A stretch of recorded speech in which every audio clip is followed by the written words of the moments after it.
ও সেই ওয়াও, গাছগুলো সেই লাগতেছে না, ফুলগুলা nice. Hi hi. Anyways, what's up beautiful people, welcome back to my YouTube channel.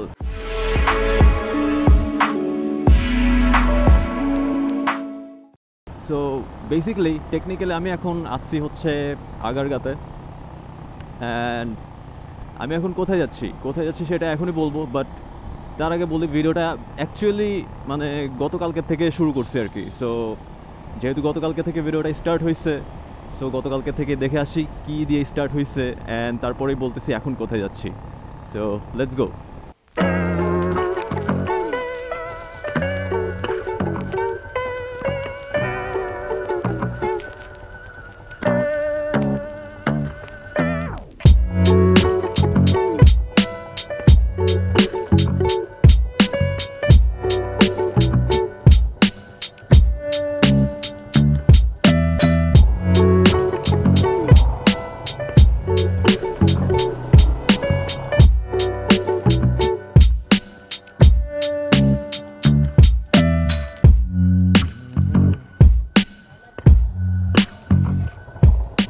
কি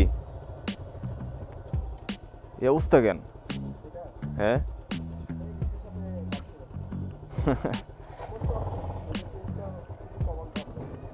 ঠিক আছে চলো, ওকে টাটা।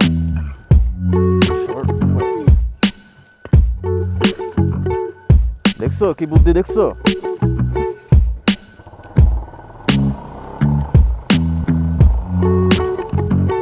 পিস্তল বানায় ফেলছে, সর্বনাশ।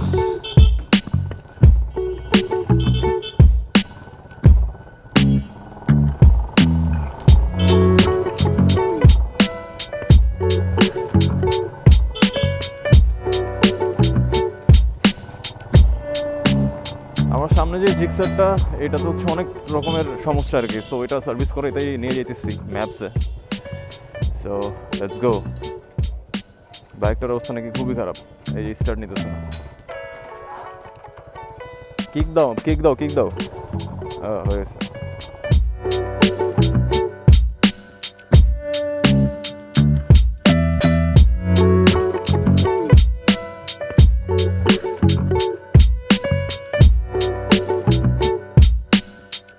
মোটামুটি কত টাকার চোনা যাইতেছে?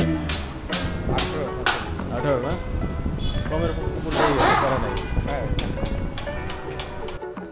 কি ব্রো? এটা কি উৎকৃষ্ট?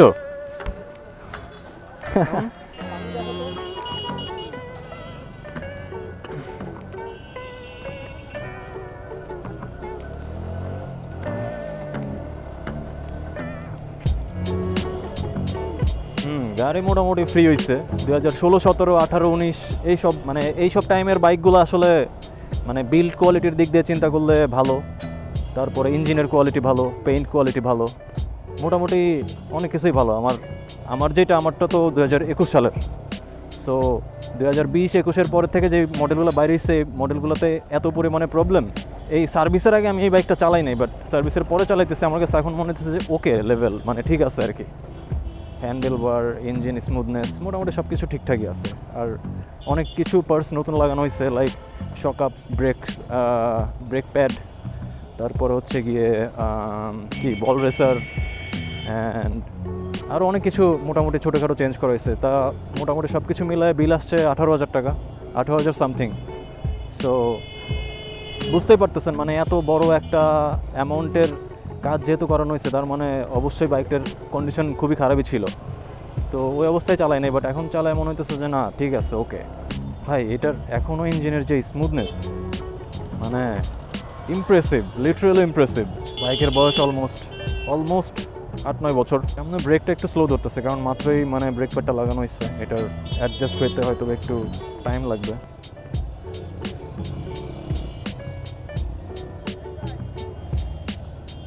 হ্যাঁ ঠিক আছে ঠিক আছে। তোমার কাছে যতটুক আনইজি লাগতেছে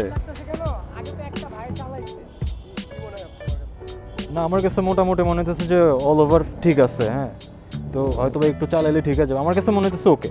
আচ্ছা এনিওয়েজ, এই সার্ভিসের পার্টটা শেষ হলো। এখন বাসায় যাব, দেন বাসায় গিয়ে আবার একটু বেরোতে হবে। সো চলেন বেরোয় কথা বলি।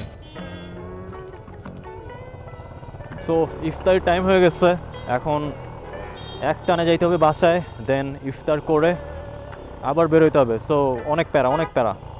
The next day. ওকে, তো আমি এখন যাচ্ছি হচ্ছে বসুন্ধরা সিটিতে, বিকজ একটা ফোন কিনবো হুইচ ইজ আইফোন 16 প্রো। হ্যাঁ, এখানে আপনাদের আজকে ভিডিওতে দুইটা ইম্পর্টেন্ট কথা বলবো। অবশ্য আর একটু সকালবেলা বের হওয়ার কথা ছিল, বাট সেহেরি করে আসলে মানে ঘুমের থেকে উঠা, সকাল ওঠা একটু টাফ আমার জন্য আর কি। অ্যান্ড ফোন টোন কিনে আবার আসতেছি মোটো ব্লগিংয়ে।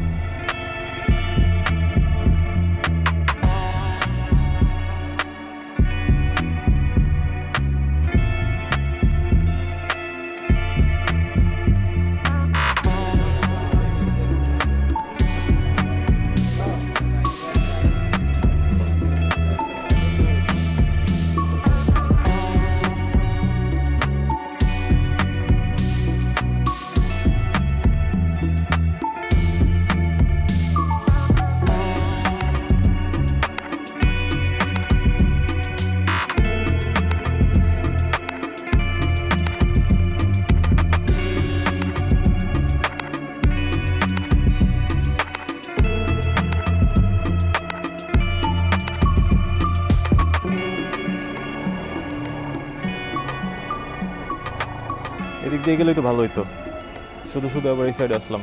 অলরাইট ব্রোজ, সো যেই দুইটা ইম্পর্টেন্ট কথা আপনাদের সাথে শেয়ার করতে চাইছিলাম একটু আগে, সেই দুইটা ইম্পর্টেন্ট কথা আসেন এখন শেয়ার করি। তার মধ্যে একটা হচ্ছে দ্যাট ফোন কেনা done, and I am so happy.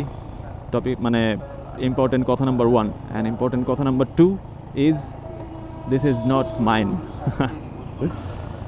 ইয়াস, যেটা শুনছেন ওইটাই, যে ফোনটা অ্যাকচুয়ালি আমার না, ফোনটা অন্য আরেকজনের, বাট ফোনটা আমি হচ্ছে কিনলাম। অ্যান্ড এখন যাচ্ছি কোথায়? এখন যাচ্ছি হচ্ছে যার ফোন তাকে দিয়ে দিতে। সো 2 নম্বর ইম্পর্টেন্ট কথাটা অ্যাকচুয়ালি ইম্পর্টেন্ট, বিকজ ফোনটা আমার না, বাট তারপরও আমি হ্যাপি, বিকজ মানে কি বলে, অন্যের হ্যাপিতে আমিও হ্যাপি। এখন হচ্ছে অলমোস্ট 1টা বাজে, নামাজের টাইম চলে আসছে, আজকে শুক্রবার, ফ্রাইডে। সো যত তাড়াতাড়ি পসিবল ওনাকে ওনার হাতে ফোনটা দিয়ে বাসায় গিয়ে দেন নামাজে যেতে হবে। সো হাতে সময় খুবই কম, অ্যান্ড ভিডিওটা আর বড় করতেছি না। হোপ ভিডিওটা ভালো লাগছে, and that's all about for this video. Thank you for watching, and I will see you in the next one. Piece.